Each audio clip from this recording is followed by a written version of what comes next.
অসহ্য পেট ব্যথার কারণে কলেজ থেকে ছুটি নিয়েছে রজনী। কিছুক্ষণের মধ্যেই হয়তো তার পিরিয়ড শুরু হবে। প্রতিবার পিরিয়ড শুরুর খানিক আগে থেকেই মাত্রাতিরিক্ত ব্যথা শুরু হয় তার। এটা বুঝতে পেরে সে কলেজ থেকে অগ্রিম ছুটি নিয়ে চলে এসেছে। কলেজ থেকে বের হওয়ার পর থেকে সে লক্ষ্য করছে একটা ছেলে তার পিছু নিয়েছে। ছেলেটা তাকে কিছু বলছেও না, আবার কাছেও আসছে না। রজনী থেমে গেলেই ছেলেটাও থেমে যাচ্ছে। রজনী পেছনে তাকালে ছেলেটা অন্যদিকে তাকাচ্ছে। রজনীর কাছে ভীষণ অবাক লাগছে ছেলেটা এইভাবে তাকে ফলো করছে কেন। এরই মাঝে রাস্তায় একটা ইজি বাইক পেল। রজনী ইজি বাইকে উঠেই নিশ্চিত হলো যে ছেলেটা তার আর পিছু নিতে পারবে না। ইজি বাইক 10 মিনিট পরে গিয়ে থামলো খেয়াঘাটের কাছে। ইজি বাইক থেকে নেমে রজনী খেয়াই উঠলো। অবাক করা ব্যাপার, অন্য আরেকটা নৌকায় সেই ছেলেটাও উঠেছে। রজনী কৌতূহলী হয়ে ছেলেটাকে দেখছে। এইভাবে তার পিছু নেওয়ার কারণ কি? খারাপ উদ্দেশ্য থাকলে তো নদীর ওপার থেকে উদ্দেশ্য সাকসেস করতে পারতো, কিন্তু এখন তো তার নিজের গ্রামে প্রবেশ করবে। নিজ গ্রাম থেকে ছেলেটা কি বলবে? নৌকা পার হয়ে একটি দোকান, ছেলেটা দোকানে বসলো আর রজনী ভ্যানের জন্য অপেক্ষা করছে, কিন্তু ভ্যান নেই। দাঁড়িয়ে থেকে অধৈর্য হয়ে হাঁটা শুরু করলো। তাদের গ্রাম থেকে কলেজ যেতে নদী পার হতে হয়। নদীর ওপারেই তাদের বিশাল শহর। রজনীদের গ্রামটাও অনেক বড়, বলা যায় 4 গ্রামের সমান একটা গ্রাম। এক পাড়ায় মানুষ অন্য পাড়ার মানুষদের ঠিকমতো চিনে না, বিশেষ করে মেয়ে বা বাড়ির বউরা চিনে না। গ্রাম হলেও রাস্তাঘাট ভালো, ভ্যান এবং অটো চলাচল করে সারাক্ষণ। এক পাশ থেকে অন্য পাশে মানুষ যানবাহনে যাতায়াত করে। রজনী খেয়াল করলো ছেলেটা এবার তার পিছু পিছু হাঁটছে না, নিশ্চিন্ত মনে এবার বাড়ির দিকে পা বাড়ালো। রাস্তার পাশে সেই দোকানের ছাউনির নিচে দাঁড়িয়ে ক্যারাম খেলছে কয়েকজন ছেলে। রজনী সেখান থেকেই যাচ্ছিল। রাস্তা ফাঁকা, আশেপাশে কাউকে না দেখে ছেলেগুলো খুব বাজেভাবে টোন করা শুরু করলো। একটা ছেলে বলে উঠলো, মালদা ক্যাডারে। অন্য একটি ছেলে বলল, উত্তরপাড়া থেকে আসে, এইবার ফার্স্ট ইয়ারে ভর্তি হয়েছে মনে হয়। আরেকজন ছেলে বলল, আরে ভাই এমন মাল তো দেহি নাই আগে। আরেকটা ছেলে বলল, হ ভাই পুরাই আগুন, একদমই কচি। প্রথম ছেলেটি বলল, লাগবো নাকি? অন্য একটি ছেলে বলে উঠলো, লাগলে উস্তাদরে কও, বাড়ি থেকে তুইলা এনা দিব, উস্তাদ এসব কাজে ভালোই পটু আছে। প্রথম ছেলেটি বলল, লাগবে মানে? এসব মাল হাতছাড়া করি কেমনে? একদম টলমলে, ভাবখানা দেখা মনে হইতেছে অহনো মুরখ খোলা হয় নাই। আরেকটি ছেলে বলল, হ ভাই উস্তাদরে আগের দিনই কইছিলাম এই মালের কথা। পরের ছেলেটি বলল, ফোন লাগা তাইলে, উস্তাদ এই মালটা আমার লাইগা তুইলা এনা দিক। প্রথম ছেলেটি বলল, তোর একার লাইগা কেন, সবাই মিলেমিশে ভাগ করে নেই, মজা সবাই নেই। ছেলেগুলা পয়সাচিক হাসিতে গড়িয়ে পড়লো। কেউ বলছে আমি আগে, কেউ বলছে না আমি আগে। একের পর এক বিশ্রী কথা বলেই যাচ্ছে। রজনী একটাবারের জন্য পেছনে ফিরে তাকালো না।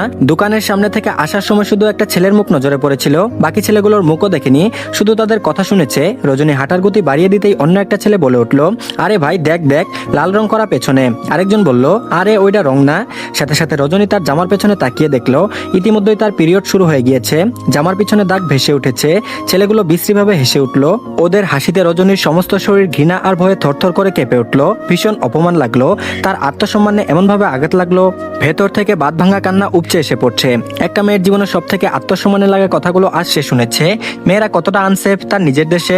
মেয়েদের ফাঁকা রাস্তায় পেলে ছেলেরা ভোগের বস্তু মনে করে, এইভাবে উপহাস করে।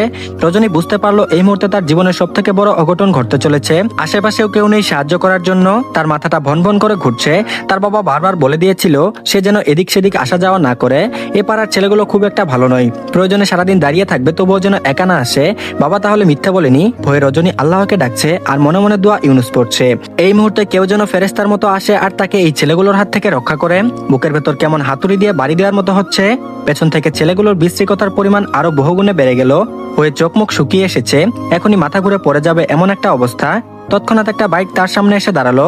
রজনীর সাথে সাথে কেঁপে উঠলো। ভাবলো খারাপ ছেলেগুলো তার কাছে চলে এসেছে, এখন কি করবে কিছুই বুঝতে পারছে না। যদি কোনো অঘটন ঘটে তাহলে কি হবে? চোখ দুটো পানিতে টলমল করে উঠলো আর মন শক্ত করলো, আজ যদি তার কোনো সর্বনাশ হয় তাহলে সে আর চুপচাপ মেনে নেবে না। একটা খুন করে প্রয়োজনে সে নিজে খুন হবে। সে চায় না হেডলাইনে মানুষ এটা দেখুক যে কয়েকজন যুবকের হাতে কলেজ ছাত্রী গণধর্ষণের শিকার। সে চায় মানুষ দেখুক ধর্ষিত হয়ে ধর্ষককে খুন করেছে কলেজ ছাত্রী। তার সামনে এসে দাঁড়ানো কালো রঙের বাইকটার দিকে সে তাকালো। বাইকে দুজন ছেলে বসে আছে।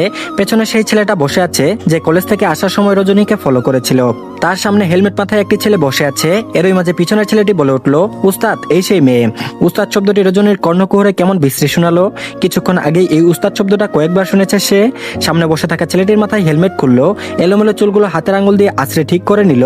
রজনীর বুঝতে অসুবিধা হলো না যে এই ছেলেই তাদের উস্তাদ, যে উস্তাদকে দিয়ে তাকে তুলে আনার কথা বলা হয়েছে। তৎক্ষণাৎ তার মনের মধ্যে একরাশ ঘৃণা জমে গেল। এটা ভেবে যে ছেলেটা এই গ্যাংয়ের লিডার। ছেলেটার নাম প্রান্তিক চৌধুরী, এই গ্রামের ওই ছেলে, তবে ফ্যামিলি সহ শহরে থাকে। বাপদাদার তার ভিটা বাড়ি আছে, মাঝে মধ্যে গ্রামে আসে ঘুরতে। পারিবারিকভাবে রাজনীতিতে জড়িত, অত্যন্ত সাহসী, মেধাবী আর তেজি স্বভাবের একটি ছেলে। তবে তার বাবা শান্তশিষ্টভাবে রাজনীতি করছে, কিন্তু প্রান্তিক তার ব্যতিক্রম। সেকেন্ডে জ্বলে ওঠে তার শরীর। এমন কোনো দিন নেই যে কারোর সাথে মারামারি করে না। এর কারণও আছে। একবার তার বাবাকে এক পার্টির লোক অকারণে খুব মেরেছিল। তারপর থেকেই বাবার সাথে সম্পূর্ণ রাজনীতিতে মন দিয়েছে। পারিবারিক অভিজাত্য, দেখতে সুন্দর, শিক্ষাগত যোগ্যতা, ক্ষমতা সব থাকতেও 28 বছর বয়সী প্রান্তিক চৌধুরী সিঙ্গেল। যদিও এর পেছনে কারণ আছে। প্রান্তিক হাত ঘড়ি ঠিক করে ঘড়ির টাইম দেখলো। শার্টের হাতা গোটাতে গোটাতে একবার রজনীর মুখশ্রীতে দৃষ্টি নিক্ষেপ করলো। বিগত 7টা দিন এই মেয়েটাকে খুঁজতে খুঁজতে পাগল প্রায় সে। বিগত 7 দিন সারা শহর খুঁজেছে, কিন্তু কোথাও পায়নি। কলেজের অন্তঃবরণ অনুষ্ঠানে বাতাসে বহিছে প্রেম, নয়নে লাগিল নেশা। গানে রজনীর ডান্স পারফরমেন্স দেখে ফিদা হয়ে যায় প্রান্তিক। মুগ্ধ হয়ে দেখেছিল রজনীকে। প্রান্তিকের নয়নেও যেন নেশা লেগেছিল রজনীকে দেখার নেশা। নাচের মাঝে রজনীকে খুব প্রাণবন্ত দেখাচ্ছিল, হাসছিল খুব, গালে টুল পড়ছিল। কিছু মেয়ের হাসি এত সুন্দর হয় যে একবার দেখলেই অন্তঃকরণে আজীবনের জন্য গেঁথে যায়। রজনী যখন হাসছিল তখন ওর উষ্ঠদয় দারুণ সুন্দর দেখাচ্ছিল। প্রান্তিক এক ধ্যানে তাকিয়েছিল রজনীর সেই উষ্ঠের পানে। হরিণীর চোখ আর ঠোঁট সব মিলিয়ে মনের মাঝে ভালো লাগা নামক এক সিগন্যাল দিচ্ছিল। প্রান্তিক হারিয়ে গেল দূর অজানায়। একটা মেয়ের হাসি তাকে এলোমেলো করে দিল। লাস্ট 7 দিন ঘুম হয়নি তার। হন্যি হয়ে খুঁজেছে। মেয়েটির সুন্দর ঠোঁট দুটো সেকেন্ডে ভেসে আসছিল তার অক্ষিপটে। যে ছেলের ধারণা ছিল এই পৃথিবীতে এমন কোনো মেয়ের জন্ম হয়নি যাকে সে ভালোবাসতে পারে, সেই ছেলেই এক মুহূর্তে প্রেম নামক ভয়ানক অসুখের অতলান্ততায় হারিয়ে গেল। বিগত 7 দিনে কেউ সন্ধান দিতে পারেনি মেয়েটির। এইভাবে যে মেয়েটিকে এখানে খুঁজে পাবে প্রান্তিক ভাবতেও পারেনি। ওষ্ঠকোনায় মৃদু হাসি ঝুলিয়ে দুলক পানে দৃষ্টি রেখে অস্ফুট স্বরে বলল, থ্যাঙ্কস। যেন এক জীবনের সর্বশ্রেষ্ঠ জিনিসটা সে খুঁজে পেয়েছে। অষ্টজুড়ে সেই হাসি অব্যাহত রেখে রজনীর মুখের দিকে দৃষ্টি দিল। রজনীর দিকে তাকিয়ে এই ভয়ে প্রান্তিকের অন্তঃকরণে কেমন কাঁপুনি দিয়ে উঠল। এই প্রথমবার ভয় নামক কিছু প্রান্তিকের আত্মাকে কাঁপিয়ে তুলল।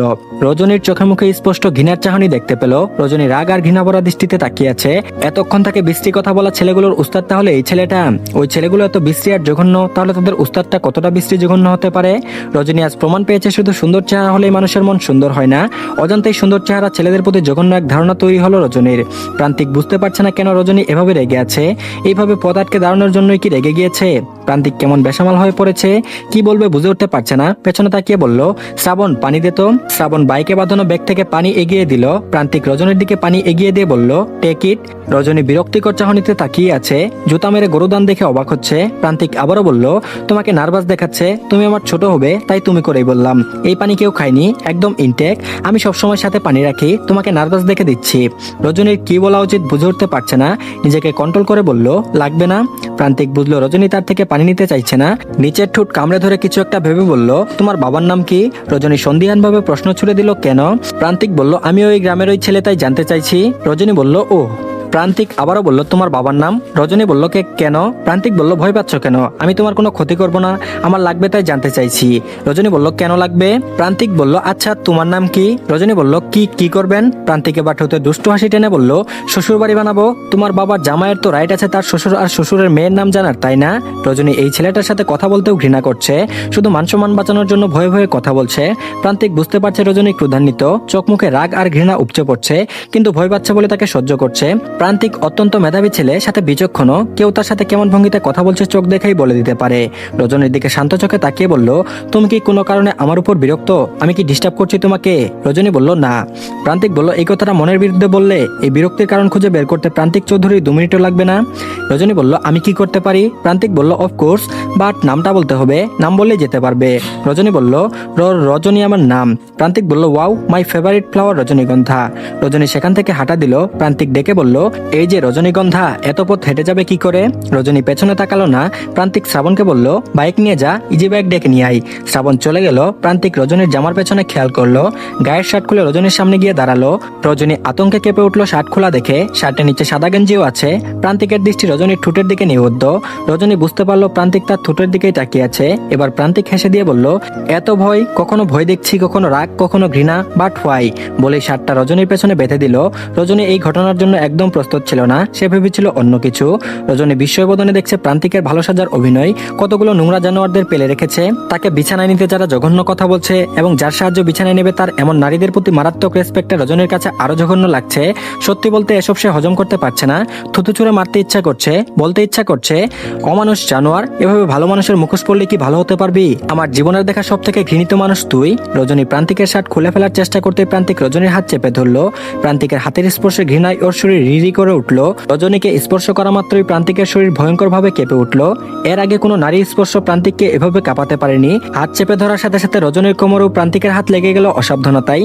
ভয়ানক এক অনুভূতির সৃষ্টি হলো। একটা মেয়ের স্পর্শ এত ভয়ানক হতে পারে?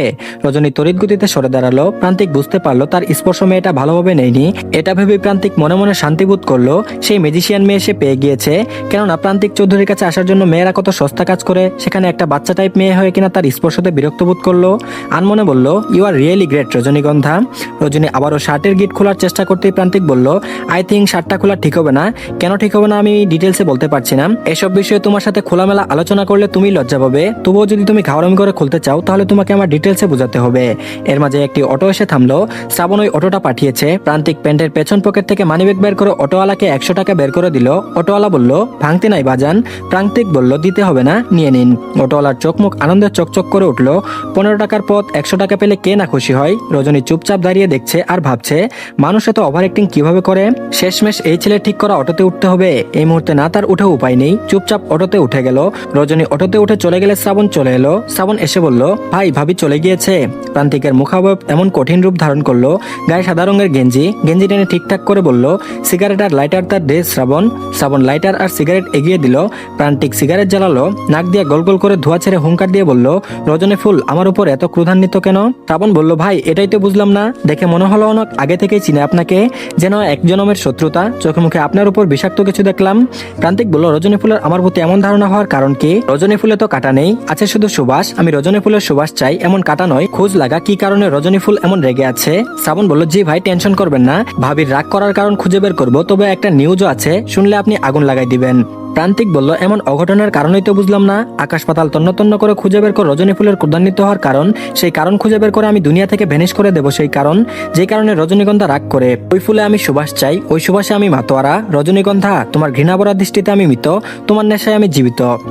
তো ধন্যবাদ সবাইকে, নতুন একটি গল্প নিয়ে চলে আসলাম। তো আশা করছি আপনাদের ভালো লাগবে। যদি ভালো না লাগে তাহলে অবশ্যই বলে দিন, আর যদি ভালো লাগে তাহলে অবশ্যই কমেন্টে জানাবেন। পরবর্তী পার্ট কন্টিনিউ করবো ইনশাআল্লাহ।